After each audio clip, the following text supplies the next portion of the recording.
这次大开眼界，在三个是看看这个禅宗的，我想在那个地方，看什么？这个，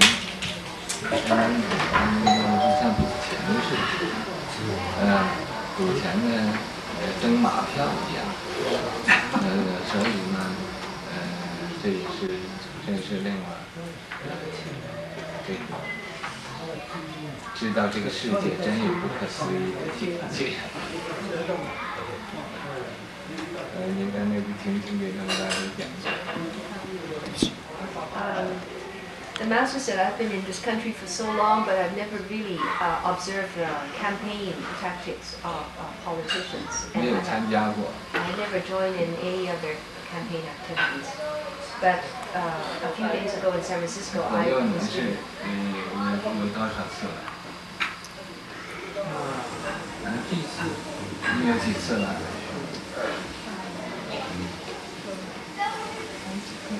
I had first-hand experience watching the people, watching the candidates campaign and talk.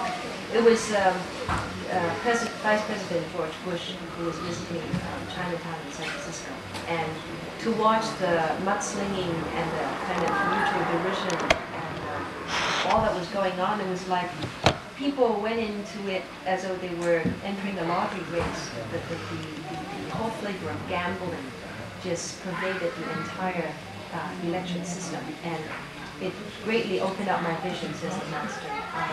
There are really inconceivable things about this world that I'm becoming aware of, and watching the campaign affirm that belief. Okay. All right, we told people yesterday a bit about this, but we could do it in a little bit more detail. Vice President George Bush, who is the Republican Party nominee for the presidency, came to visit in San Francisco, and he was wooing the Asian community. And the national chairman of the Republican Party, the Asian Republican Party, Professor Zhu, suggested that Shifu meet with Vice President Bush. So we had a welcoming party down at Gold Mountain Monastery in San Francisco. And then Mr. Bush spoke at Brennan Square. And so all the Asian leaders were invited up to the platform, and the master was also invited. And all the speeches were quite short. And then when Professor Zhu came up, he introduced the master. He gave him probably the longest introduction of all the guests, and he was very serious about it. And he said, right now I want to introduce to you a holy man in America. And it's because such a holy man exists in the whole world that he's able to turn around the tide of disasters so that we won't be plagued with the doom that's going to fall on us. And this holy man has been living in America, and he's somebody who has the greatest wisdom and the greatest intelligence in the entire world. And he also said something. He said, if you have the support of this holy man, then you're bound to win the elections. 他又说，这个世界上的那个胜者，如果他支持你，你一定可以这一次选举胜利。他说啊。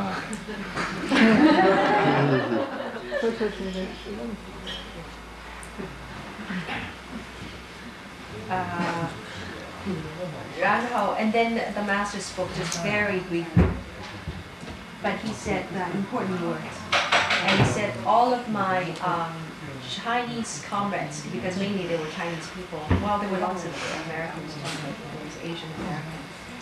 Since we live in this country, we have to elect a president who has the greatest intelligence and the greatest wisdom.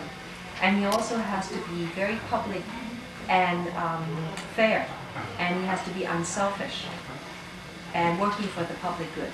A president whom we choose has to not fight, not be greedy, not seek, not be selfish, not strive for his own advantage, and not lie. And that would be the best kind of president. That was all that he said.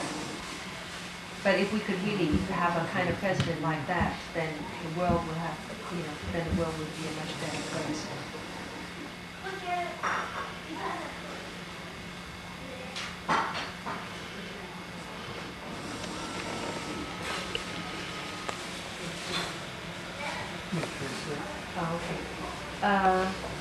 在前几天，这一届的那个总统候选人就是布希先生跟他太太来访问三亚市，那么是在那个花园角的广场有一个欢迎大会，有几千人参加，在那个时候，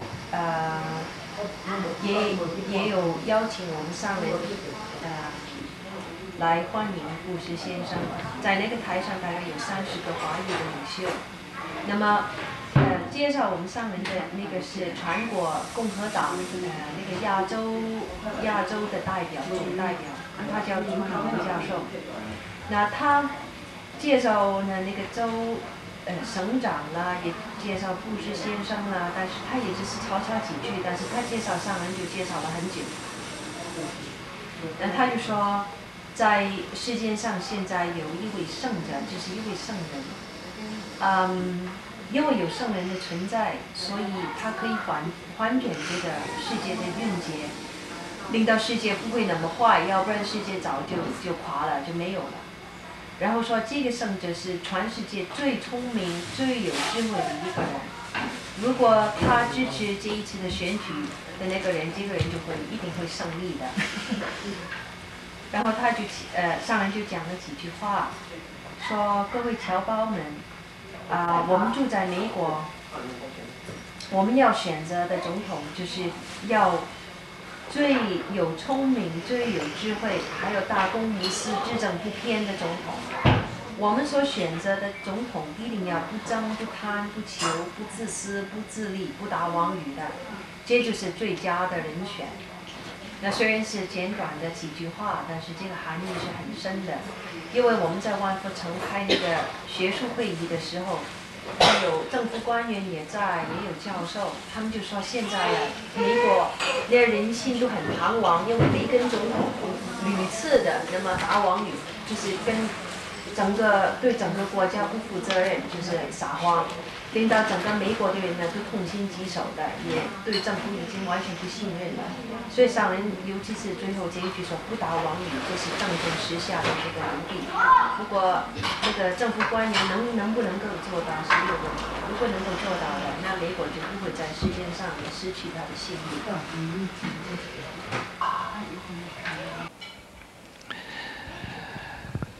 我呢说的太多了。可是你们总觉得我说的太少了，是不是啊？哎，其实啊，说的多不如说的少，说的少不如不说。天下本无事。庸人自扰之。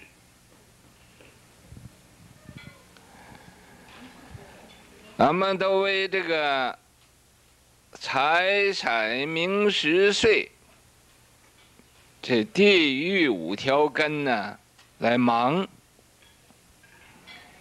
有的是为财而忙，有的就是为财而忙。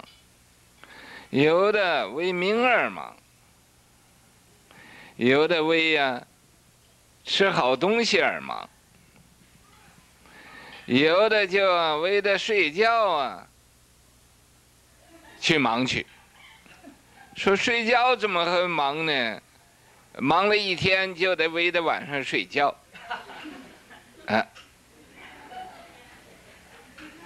你们想一想是不是？为财而忙的，就是杀人呐、放火呀、不择手段呐、去争啊、贪啊、求啊、自私啊、自利呀，跟着就打妄语。啊，这为财而忙的，就想啊，要做世界第一名，第一个富翁。他就没有想一想啊，那个第一个富翁啊，会不会死？死了，他那个第一个富翁又跑到什么地方去了？他没有想到这个点，就知道追求那个第一的富翁，追求来追求去，结果，哎，你是被斗争的对象。你看，啊，兢兢业业，辛辛苦苦，然后我那边有个折景山，家里有很多的土地，很多财产，结果啊被抓去，听门居士讲，用这个马拴到他大腿上，就硬那么在地下拖，那么拖死的，用马给拖死。你看，钱也都没有了，啥也都没有了，名也没有了，也不用想吃好东西了，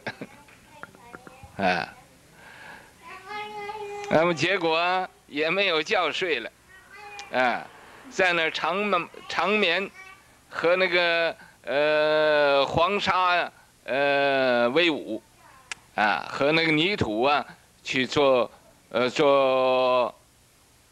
朋友了，这是这个折景山在我那边呢，那是一个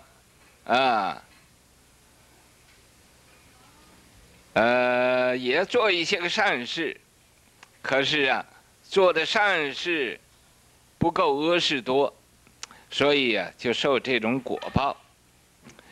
我们这个世间上有善知识，也有恶知识。这个恶知识就专门叫你怎么样坏，怎么样去学这个不守法。那个善知识就叫你怎么样好，怎么样守法律。可是我们这个人生性就很奇怪的，你要叫他学好，他很不容易接受的；你要叫他学坏，很快他就会了，甚至于无师自通，就这样。好像你我们这讲法不论地方大小，常常就没有那么多人。好像我们金轮寺金山寺、金佛寺、金峰寺都是一天讲2次法，每一次讲法没有一次有那个戏园子那个人那么多，有那个电影院那个人那么多。俺们这讲法呢还不要钱，那个电影院戏园子又要收门票，他愿意去这个用钱买来看那个戏，看那个电影，尤其那个那种伤风化的地方有的人呢更去用很多钱去看那个脱衣舞，你看这叫干什么呢？你们各位想一想，这个所以老子早就说过，说天下皆知美之为美，是恶矣，他就坏了。他都知道做善事是好，可是他不做，他就要去做恶事去。皆知善之为善，是不善矣。都知道做善事是好，可是他不做善事，做恶事。那么俺们这个人呢，在佛教里头处于善恶之间，有的时候又想要到佛教去听听法，有的时候去看看电影、看看戏呀，也去玩一玩呢，各处去做种种的娱乐了，这处于善恶之间。所以我希望人呢，能把这种的目标认清楚了，这种的情形认清楚了，你有看电影那个钱，有看戏那个钱，你去小小佛法，小小佛法那才是你真正得的现在我看见很多的人有病了。有病或者生这个病治不好，生那个病也治不好的病，都来找我了。来找我干什么呢？我没有旁的，我只叫他念念观音菩萨，叫他念念地藏菩萨，就是这个，就这个。可是他平时嘛就不烧香，着急的时候就要抱佛脚，你说好不好？你说这样的人好不好？那么说的再多，你要是不去做去也没有用。那么你要是听一句全福音你能以照着去做去，那已经够了。所以我所说的法，就不争不贪不求不自私不自利不打妄语我这个前7、8年呢，对一个在洛杉矶这儿有个科学家研究怎么样去做原子弹的。我对他说世界想要好就人人要不争不贪不求不自私不自利不打妄语。他说那你完了可是我到现在还没完他说现在的人哪有讲这个的你看这个真变成一个新鲜的这个新闻了一科学家说不争不贪不求不自私不自利不打妄语太空时代不能讲这个，可是太空时代就要讲这个太空时代要没有这个呢，人类就都没有了。这是这6大宗旨就是救人生命的一个最好的方法你现在挽救劫运，我凭什么我在三藩市1968年那时候有科学家哲学家地质学家预言家天文学家地理学家这些个7家8家的不知多少家都说三藩市在4月14号上午9点20分钟一定要地震那个三藩市就要搬到海里去。那时候他们是说是4月14那一天。等我在旧历年的正月初一，我对大家讲，我说因为那时候一些个有钱的人呢，就在三藩市都搬走了就怕地震呢这个生命财产都损失了，所以就都很多走。我在那一年呢，这对这个很多人呢，那时候这果柚还没来呢，大家连这个或者这个果山果礼呀不知有没有参加。总而言之，我正月初一对着有30几个人我说在三藩市不是不地震，会地震可是我在三藩市的时候，我就不准它地震。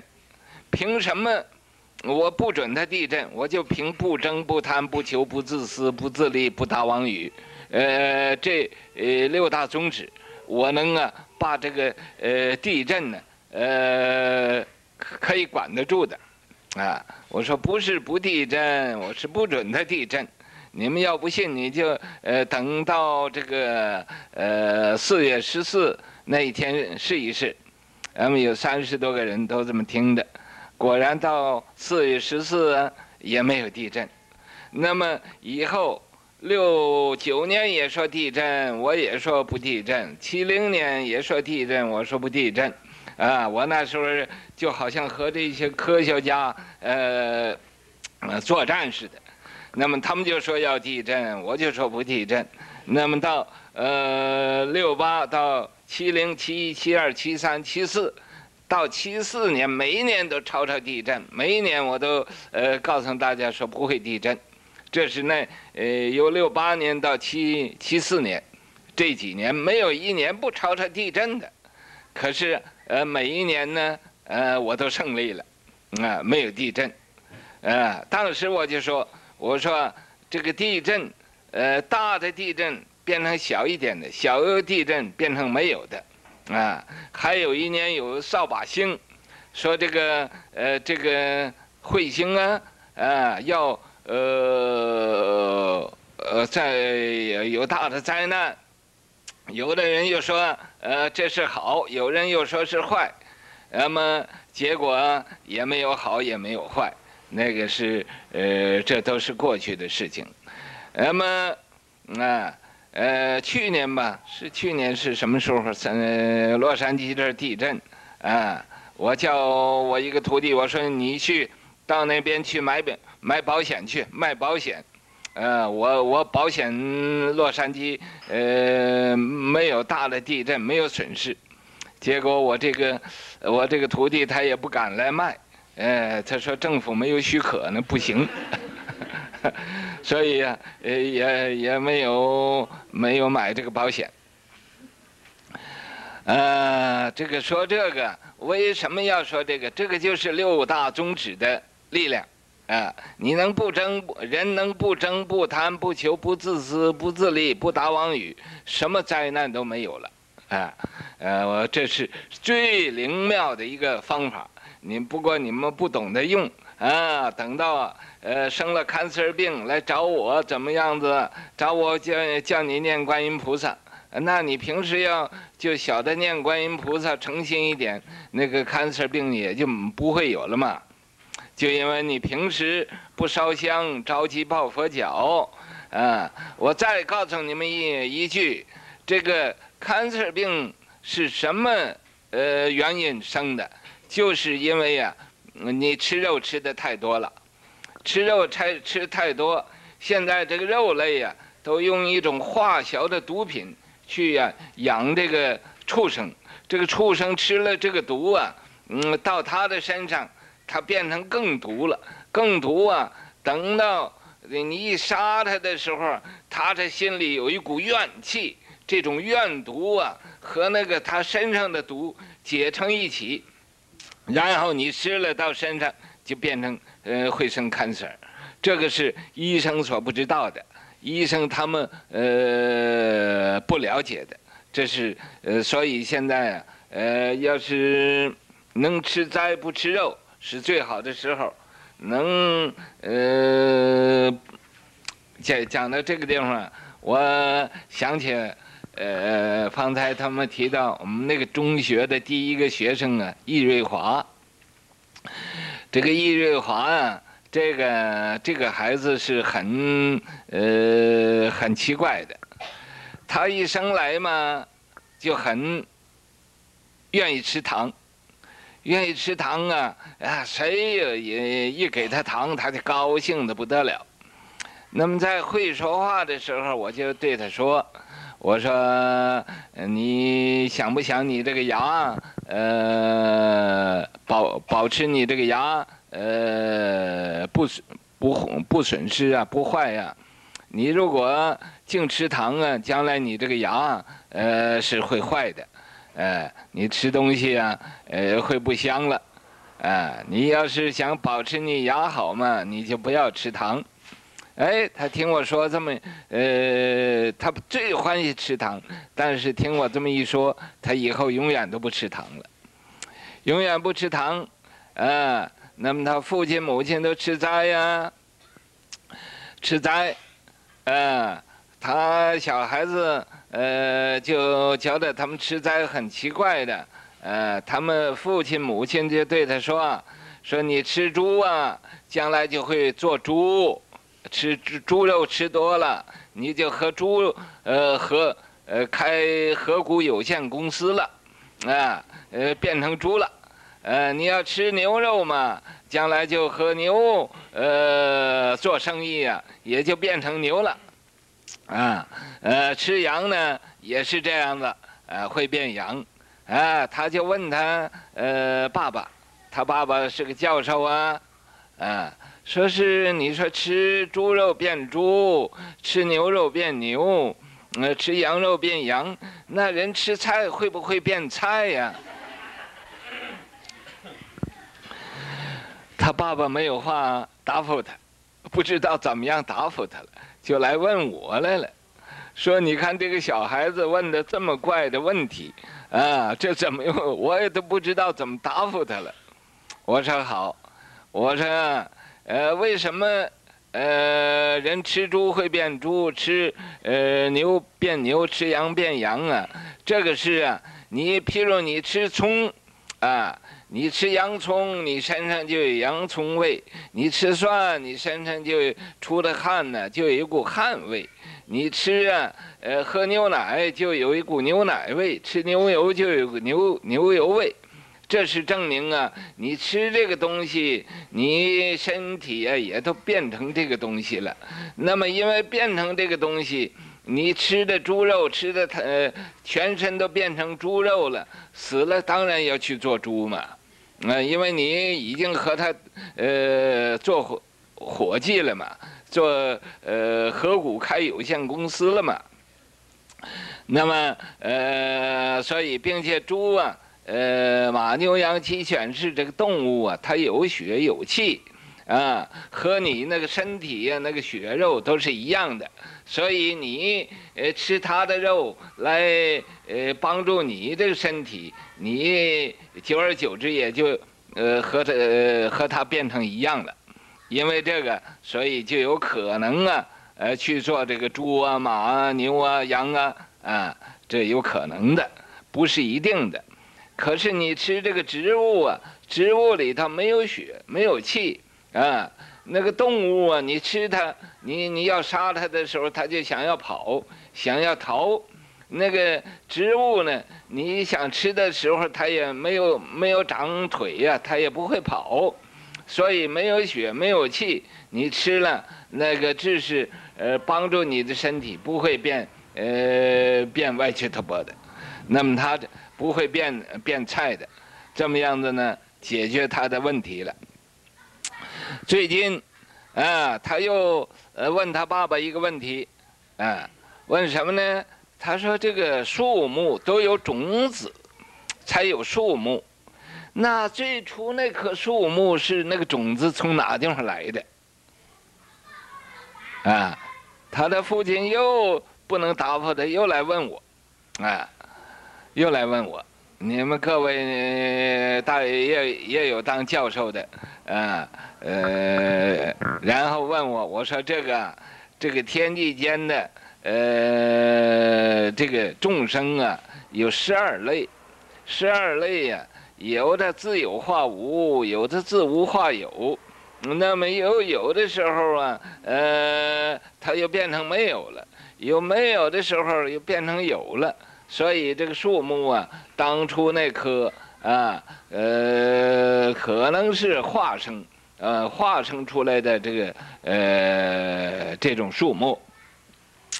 那么你要追究这个问题，你说先有鸡是先有鸡蛋那么你要没有鸡呢，怎么会有鸡蛋？没有鸡蛋又怎么会有鸡呢？最初那个鸡是从哪一个蛋来的？那个最初那个蛋又从什么地方来的呢？乃至于男人女人没有男人就不会有女人，没有女人也不会有男人。那当初这两个人是从什么地方来的？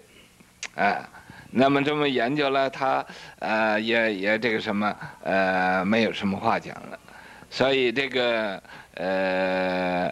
人在这个世界上这变化无穷，有的时候又往好了变，有的时候又往坏了变。可是往坏的地方变的时候多，往好的变呢是很少的。那么，所以你们各位说我啊，讲的少啊，讲的不少了，讲的很多了。你只要知道，能诸恶不作，众善奉行，这一点，这就是成佛的基础。你再知道不争、不贪、不求，不自私、不自利、不打妄语，这都是根本的道理。所以这根本道理你记得了。你尽量啊，往好了做，摘善而从，不善而改，诸恶莫作，众善奉行，是道在进，非道在退。你这个这么样的去做，一点一点就本照这个勤修戒定慧，熄灭贪嗔痴。总而言之，你要没有那么大贪心呢，就很快乐的；你有贪心就很苦的，很痛苦的。贪不来你就痛苦了。你要不贪这知足常乐，能忍自安。那个刘宾彦说这是消极主义，我不相信的。可是他不相信，我相信。 I've already spoken a lot, but people sometimes feel that I've spoken too little. Actually, to speak a lot is not as good as speaking little, and to speak little is not as good as not speaking anything at all. Because we say that under heaven there's basically nothing going on, but stupid people make trouble for themselves. So, from day to night we are busy pursuing 5 desires: wealth, sex, fame, food, and sleep. And those are the 5 roots of the hells. But people are busy on account of money, or for sex, or for name, or for food, or for sleep. Now, how could you be busy pursuing sleep? People work all day so that they could crash at night, so they could sleep at night. So for those who are busy on account of money, they may either kill or set fires, and they are greedy, and they seek, and they're selfish, and they lie. And some people are obsessed with the wish to be #1 billionaire in the whole world. But they never think, what will happen to the #1 billionaire when he dies? After he dies, where will he go? They don't think about those questions. Instead, they just run after money. And in the end, they get persecuted, maybe at the end of their life. In my village, there was a person called Xie Jingshan, and he was the greatest landlord in the whole area. He had a lot of money.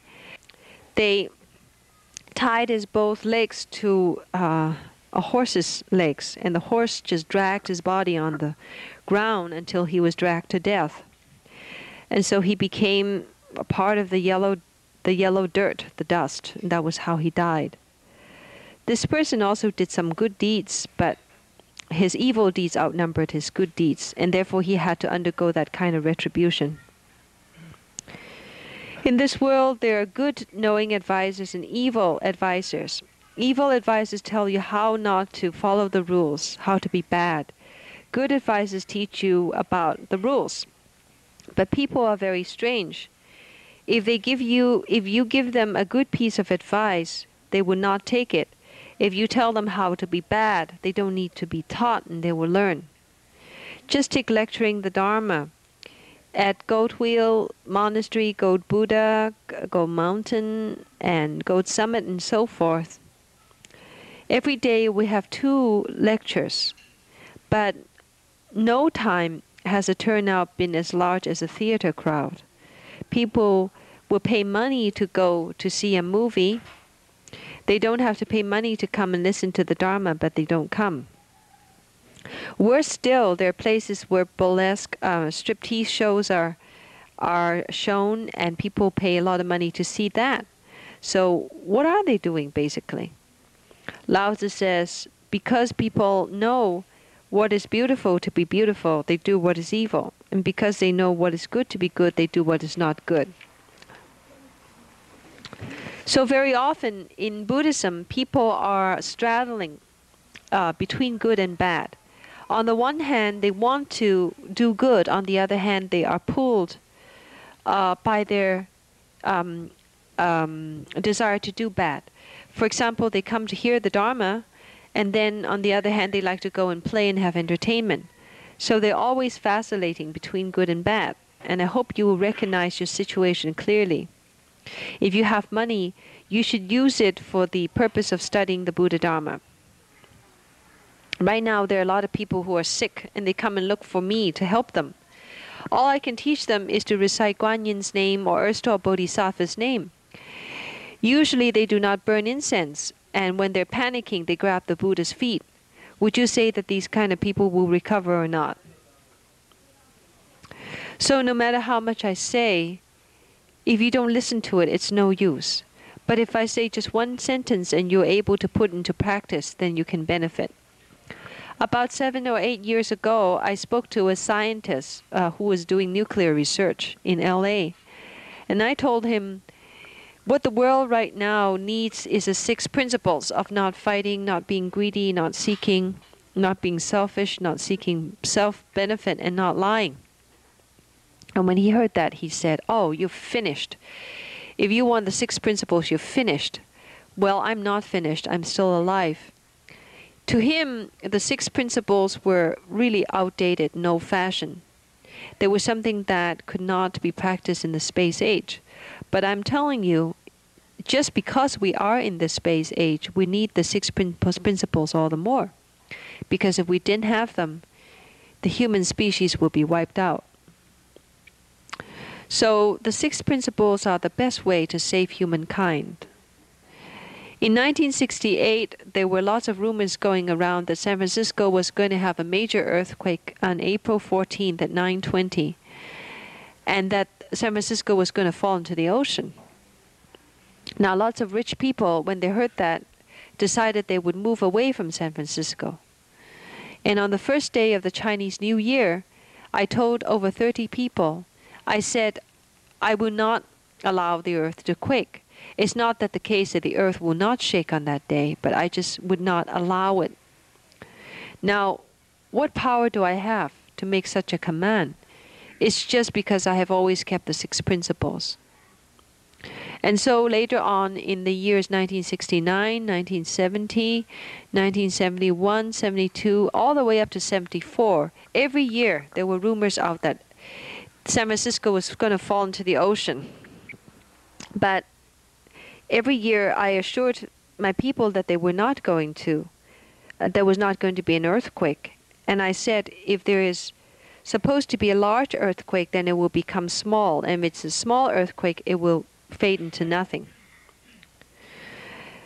Later on in the early 1980s, the comet Kahutek also appeared. But later on, it also went away. At that time, I told my disciple that he should sell. In LA, there was an earthquake last year. And after that, I told my disciple he should sell insurance in LA, guaranteeing that there would be no damage in even if an earthquake happened. And he didn't pursue it because he said the government would not allow for that kind of insurance. So how can I claim that the earth will not quake? It's because of the 6 principles. If you can act according to these 6 principles, then you will not have any disasters. It works really well. If you don't, then when you get cancer, you may come to ask me to help you, but all I can ask you to do is recite Guan Yin's name.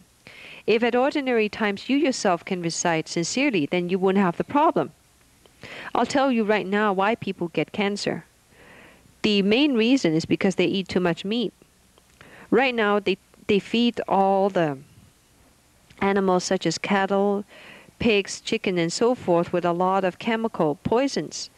And when those poisons get into the animals' bodies, there's a certain very bad reaction. And then when animals are killed, they experience a lot of hate right at that point. And the hate is also a kind of poison. So the hate and the chemicals in their body group together and form a really strong, fierce kind of poison. And when people eat that kind of meat, they are bound to get cancer. Now, doctors don't know about this yet. They can't explain it. But now is the best time to be vegetarian. This brings to mind an incident about Shari Epstein, whom you heard about just now. When she was a little girl, she loved to eat candy. And one day I told her, do you want to keep your teeth together? If you don't want your teeth to fall out, then don't eat candy. And basically, candy was her most favorite thing in life, but she was able to give it up, and she hadn't had candy since. Now, one day she asked her father, who was a professor, you tell me that if people eat a lot of pork in the future, they may become pigs. And if they eat a lot of beef in the future, they may become cows. Well, since we're eating vegetables now, is it the case that in the future I will become a vegetable? Well, the father was perplexed and he didn't know how to answer. So he came to me for an answer. And I explained this to Shari. I said, look, when people eat onion or garlic, they smell like onion and garlic. And when they eat a lot of milk or dairy products, they also smell like the dairy product. So from that, you can understand that we absorb what we eat and we become part of it, or they become part of us. So if people eat a lot of pork until all of their flesh turns to be pork-like, it is possible that in the future they can become pigs, because these animals have blood and breath. And if their blood and breath becomes part of your system, eventually you and they will become one. You'll form a cooperation. And however, if you eat plants or vegetables, they do not have blood and breath. And so it doesn't mean that you will become a vegetable. They can only, after you eat the plants, they would just sustain your body, sustain your health, but you won't become a vegetable. The number 2 question she had was, trees grow up from seeds, but where does the first seed come from? There were no trees then, so where did the first seed come from? So she asked her father that, and he didn't know how to answer, so I had to answer the question. And I said, in the universe there are 12 kinds, mainly 12 categories of living beings. Some of these living beings emerge from nothing. From something, something emerges, and from something it will go back into nothing. There are many, many kinds of transformation. So the first tree on earth might be a transformation tree. Nothing is fixed. It's the same question with the chicken or the egg. Did the chicken come first or did the egg come first? Or you could ask the same question about men and women. Did men come first or women come first? Because if men came first, how could a man be on earth without a woman to give birth to him? And vice versa. If there's no women, how could there be men? But anyway, this just goes to show you that in the world there are many, many changes and transformations. And you can't pin anything down. However, there are more bad or negative transformations than positive ones. Actually, I have spoken quite a bit, but the important thing for you to do is to abstain from all evil and do all good. That is the basic principle. If I've spoken correctly, progress along with it. If I have spoken incorrectly, then turn away from it. The important thing is to cultivate precept, samadhi, and wisdom, and get rid of your anger, your greed, and your stupidity. The most important thing, the worst thing for people to do is to have greed. If you can get rid of your greed mind, then you will always be content. And if you're always content, you will be happy. 再和你们说一个你们不愿意听的话，男孩子，是不到25岁以上不可以交女朋友，女孩子不到18岁以上不可以交男朋友，现在就这个易瑞华，我告诉他，我说你在学校里啊。不要交男朋友，他好像得到圣旨了似的，所以他在哪个学校他不要男朋友，你们各位啊，想要这个世界好，先要把这个风气呀改过来，不要那么5、6岁就去找对象去。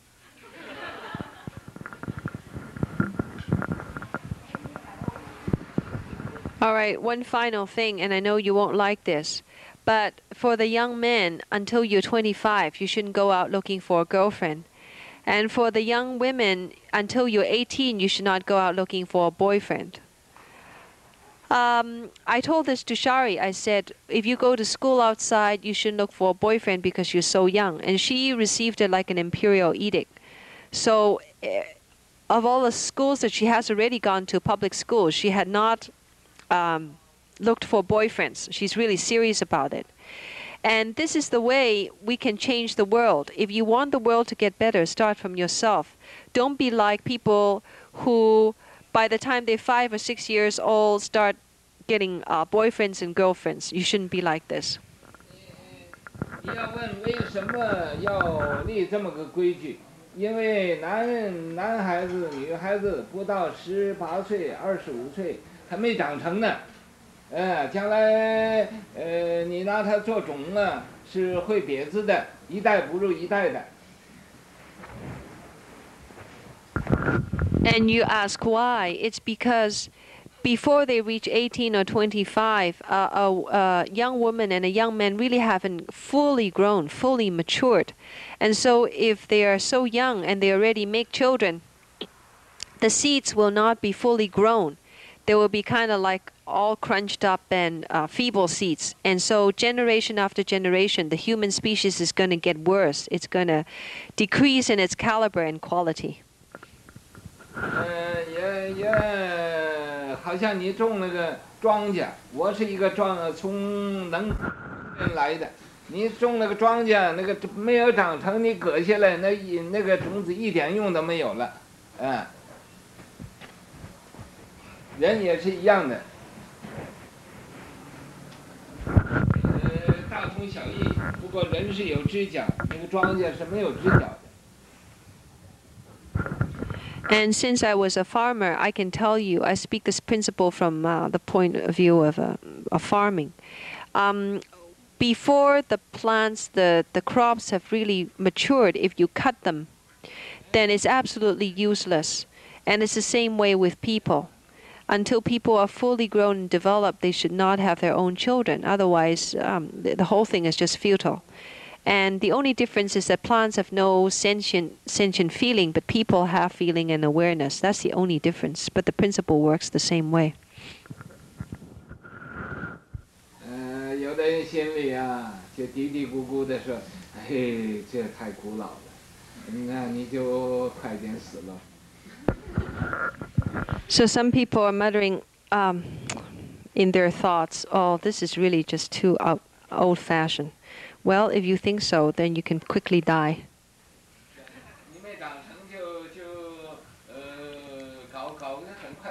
Yeah, because before you mature and you go and fool around,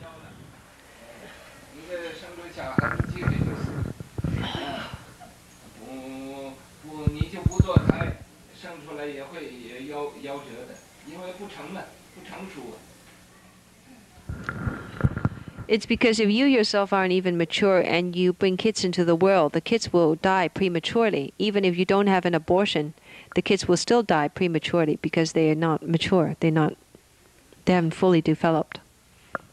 现在这个世界坏，就因为男的要找个女朋友，女的要找男朋友，没有父母的孩子生了不知多少，然后又去堕胎。 堕胎这个冤冤相报，你堕他胎，他就堕你胎，互相就没有胎了。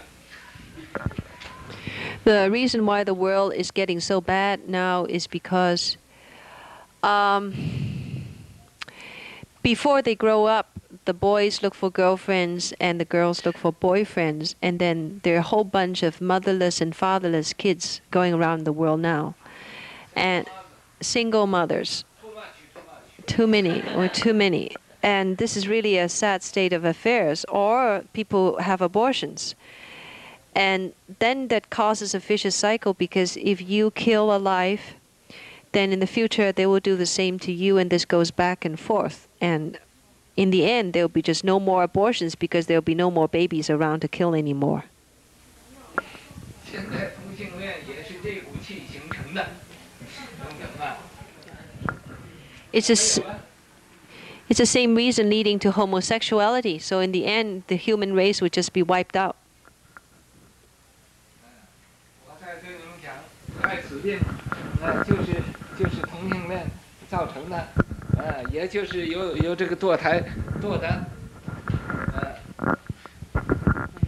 Yeah, AIDS really comes from just all these things that have been brought up, like abortion. You know, when people have so many abortions, then that creates another rung in the vicious cycle. So people are into homosexual behavior now.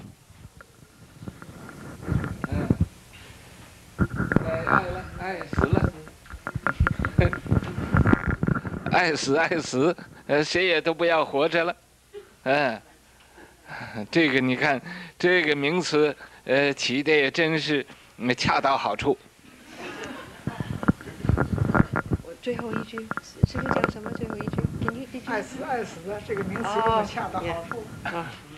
The Chinese transliteration for AIDS is 爱死, which means love to death, and this is just really the most perfect translation because people love, and love to death. 这个善欲而生，善欲而死都要。